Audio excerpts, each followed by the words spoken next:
श्री कृष्ण और सुदामा की मित्रता एक अनुपम कथा प्राचीन समय की बात है।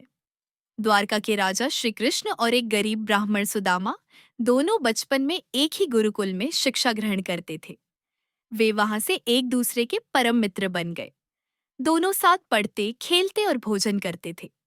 गुरुकुल की वह निश्चल मित्रता जीवन भर के लिए उनके मन में बस गई। समय के साथ श्री कृष्ण द्वारका के सम्राट बन गए और सुदामा एक निर्धन ब्राह्मण।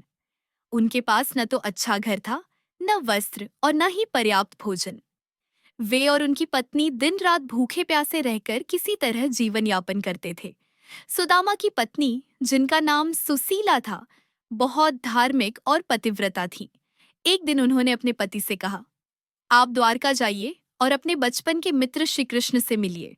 वह अब राजा है, शायद आपकी सहायता करें। सुदामा संकोच में पड़ गए। उन्होंने कहा, मैं कैसे जाकर उनसे मदद मांगू?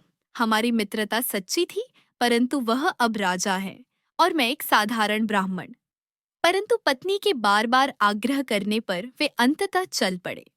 जाते समय पत्नी ने पड़ोस से थोड़ा सा चूड़ा मांगकर एक पोटली में बांध दिया और कहा, इन्हें श्री कृष्ण को भेंट स्वरूप दे देना।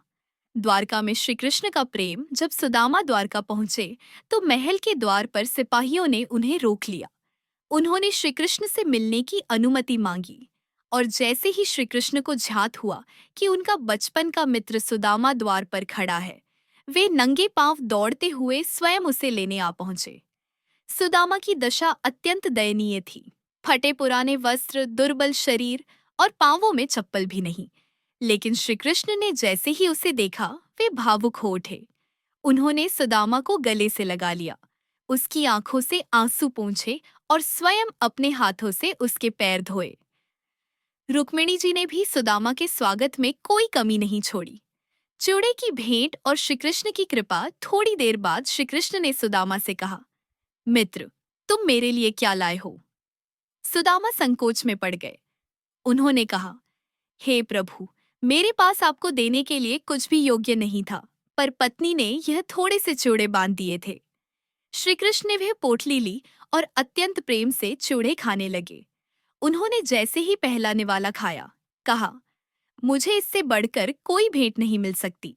कहते हैं कि जैसे ही श्री कृष्ण ने पहला निवाला खाया, सुदामा के घर में स्वर्ण महलों का निर्माण हो गया।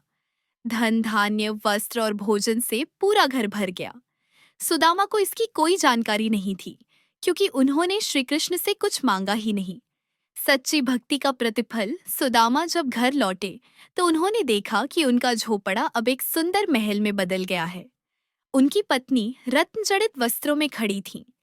वह सब देखकर सुदामा की आंखों से आंसू बहने लगे। उन्हें समझ में आ गया कि सच्चा प्रेम, मित्रता और भक्ति बिना मांगे भी फल देती है।